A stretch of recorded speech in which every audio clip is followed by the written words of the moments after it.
Today's video will be about me replying to someone who got mad at me for reviewing their product. The last time this happened, actually, most recent time this happened, I reviewed an add-on that added in a toolbar, a proper toolbar. That's the name of the product. And the person who authored it, instead of replying by saying, yes, the product doesn't work on that install, because it doesn't, the person harassed me, got mad at me, flagged my channel, tried to erase both of my channels when there was no merit to it, got the video taken down, I uploaded a new version, and then finally put up a disclaimer, this doesn't actually do what it says it does, essentially. And then altered it later to where it worked. So my complaining about their product made them fix it. But still they got the little pound of flesh and got to look like a little twerp. Stefan, if you're watching, yeah, you will always look like a little dum-dum. Don't do that. So what happened this time? I put up a video about RustRelic.eu, a website that had a copy of Rust Legacy that they were offering that looked like it had some actual merit to it, some extra functions to it. Initially, I found out about it because it showed up in the standard list of servers you could log into that you could play Rust Legacy on. But it had a lot more players. Okay, so I double-click it, and it doesn't work. It says I have an incompatible version. But hey, it gave the domain name, so I go look it up, and then I try to download it. And it's only slightly different size compared to the others, a little bit bigger. And I figure, okay, fine. I try to extract it, and I can't because it won't let you extract it and also won't let you virus scan it. The file is based on Inno installer, I-N-N-O, version 6.3, and it's notorious for not letting virus scanners really work on it. It doesn't matter that you can run it through VirusTotal or some other website. It won't let it actually check any of the compressed data, which means the virus scans will say it can't find a virus, but that's just because it can't look in it. Anyway, I said in the video title is, I don't trust RustRelic.eu use of Inno 6.3 exe installer for legacy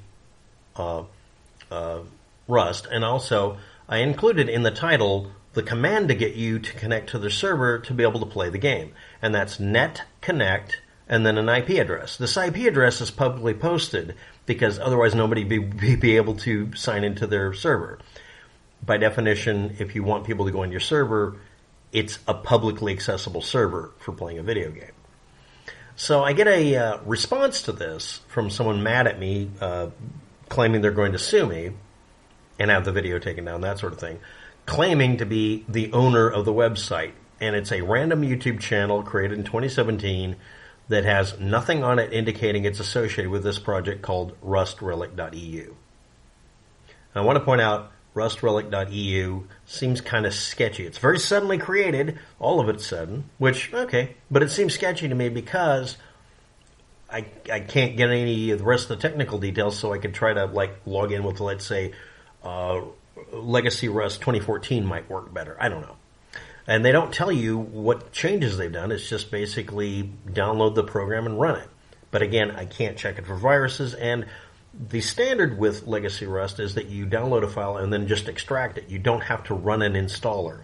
All of them are portable versions so far as I can tell. Only a few of them haven't. And even those, you can extract them and just run them as portables. Meaning you extract the file and then just run the first executable, and it works fine in the first place. Anyway, this person who joined December 20th, 2017, decides that they're going to be the owner of this group and representative. Public disclosure, or spoiler alert, I don't think this person has anything to do with the project. We use our private anti-cheat. That's the reason why it's bigger. That would be a decent explanation, but again, if you're running a website where you're having people download files, and someone on a YouTube channel expresses a concern about it, add that to the frequently asked questions or just say it on your website on the download page. Everything is on VirusTotal. Okay, that doesn't mean anything. Also, VirusTotal doesn't have the ability to scan most of these installers because the installers don't let you look inside of the installer. Good trick to make cancel. Don't say lies. At this point, you're assuming I'm just trying to attack and then I'm lying. Now, again, if you were a part of a group that put out a product and someone said, hey, the way the installer works is very unusual compared to everybody else, and a virus scanner doesn't seem to be able to get into it, And yes, I tried Virus Total. It wasn't able to open it up and look in it. It just said it couldn't find a virus. That's not the same as there aren't anything. And I'm not assuming they're viruses. I'm just stating that the standard with this, Legacy Rust, is we don't have to trust the installer because there isn't one. Hello, my name is such and such, and I'm the owner of the website. I am writing to address the false claim made in this video where you allege our portal contains a virus. I didn't say that. I said that you're basically making it easier for someone to create a fake version and you get blamed for it. But anyway. And you publicly reveal our private IP address. It's not a private IP address. It's the publicly posted address you use for your server. If it wasn't public, you wouldn't be getting anybody coming to the channels. To your server. Unless that's what you're doing, you're trying to make it to where nobody knows which server they're logging into. These statements are entirely unsubstantiated. I've actually put up proof about what I said. Have no factual basis or evidence. Yes, they do. By spreading misinformation, I'm not doing that, but you are not only damaging our brand's reputation, it's already too late. It started beforehand. By the way, you've only been in existence for a couple of months. That's not really a thing. You don't have a reputation to destroy yet. Also place our community at risk. The disclosure of our IP address constitutes a serious breach of privacy and security, but your website has it up. So it's not a private IP address. Are you just going to use that as an excuse and hope YouTube doesn't just cut and paste the IP address and find out that it's responding as a game server?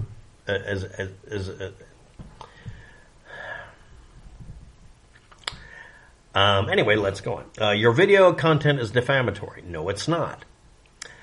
It is falsely portraying our platform in a negative light without providing legitimate proof. The legitimate proof is the lack of information on your website that's considered basic for every other one. And remember, this isn't a product you own. You're repackaging Gary Newman's product from 2013 or whatever. And that's fine. But you don't put up details about which version it is. You don't mention whether or not you remove the anti-cheat that it comes with that's badly made. If you're replacing it, that's great. Or if you're adding to it, that's great. The next thing is, why don't you just put out a zip file version like I said? I mean, you don't have to, but if you don't want to, then you're going to get this complaint. This is a standard complaint everybody gives. You're not providing any legitimate proof. Your actions violate our legal rights and cause unwarranted harm to our standing in the gaming community. You don't have standing in the gaming community.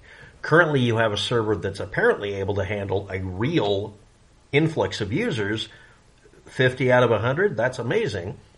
The server's more interesting, but you provide the client program in such a way that I wouldn't use it, because the standard with this older program, because it's basically it's abandonware and kind of pirate code, unless you totally did a total conversion of some sort, is to make sure it's a zip file, because that way we can scan it, because it's way too easy to stick a virus in literally every file. We strongly urge you to remove this video immediately to halt further damage. You're not getting damaged. You haven't been around long enough to get damaged. Please be aware these defamatory and misleading remarks remain accessible. We will be forced to consider legal measures to protect our interests. Okay, again, you can't really be associated with this group and do this poor of a job at this. But the fact is that the only thing that anybody's going to do about that video is the same thing that happened last time when I criticized somebody and they were definitely wrong. You'll just flag the video and get all butthurt, and that'll be all that happens. Our hope is that we can resolve the situation without resorting to legal channels.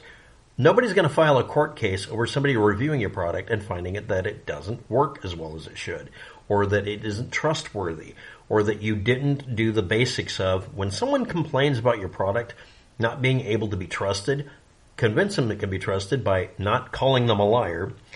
Let's go on. Let's see. We ask that you respect our request and act responsibly and take the content down. That will never happen.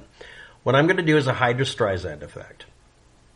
Every time you cut off the head of a Hydra, it grows more of them back to where it becomes a exercise in futility. And Barbra Streisand effect, which is every time you try to suppress someone, they get louder. I'm going to duplicate the video to the other channel and make it live. And I'm going to post this one as a reply to you. Now, again, and this person says, I'm the owner of RustRelic.eu, doesn't include the dot.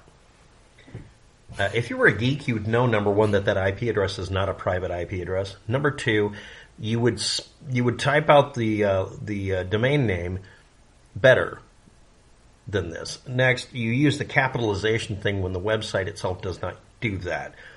Geeks don't use upper and lower case unless it's mandatory for the IP address and or domain name. This looks like somebody typing it up who took the elements of style a little too seriously. Are you one of those people who spell checks his source code? That's a joke, by the way. You should actually get that joke. Ha ha. So anyway, I'm assuming this is either just a troll. It's probably just a troll, not associated. And or if it is actually somebody associated with the project, this proves that you have a project with people who don't know what they're doing on a technical level. Again, it's not a private IP address, you numbskull and numpty. And number two, you can't make me shut up by telling me to shut up. All this is going to do is I'm going to duplicate it, put it on the other channel. Next, RustRelic.eu, if you have anybody watching the video, which you shouldn't. Nobody should care about me. Decompress the thing and stop running it as a self-extractor that we can't scan. Use a different installer. And also explain why the installer is needed, because none of the other copies of the game need it. And again, it's not your copyright. You don't own the damn thing. It's Gary Newman's program, okay? If I repackage it, I don't own it. I've created a couple of mods myself, but nothing really significant. If I do, I'm going to put them out as differential files that you put onto a standard install. So this individual, who may or may not be a real associate of this, claims that they have their own anti-cheat. Okay, it's not mentioned anywhere on the website other than Toxic Land or something like that. I forgot which one it is. I'll use the same thumbnail for this video as I did for the other. That's fine, but you're not explaining yourself on the website, and more importantly, you're not making it to where I want to trust you more. Somebody pointing out that they have misgivings about installing a program, and you basically say, I'm going to sue you, that is not how you convince someone that you're trustworthy. That's how you convince somebody that you're a troll or a scammer. And again, to everybody at RustRelic.eu, I don't assume the person that posted this is speaking for you. I'm pretty sure it's one of these copy-pasting trolls.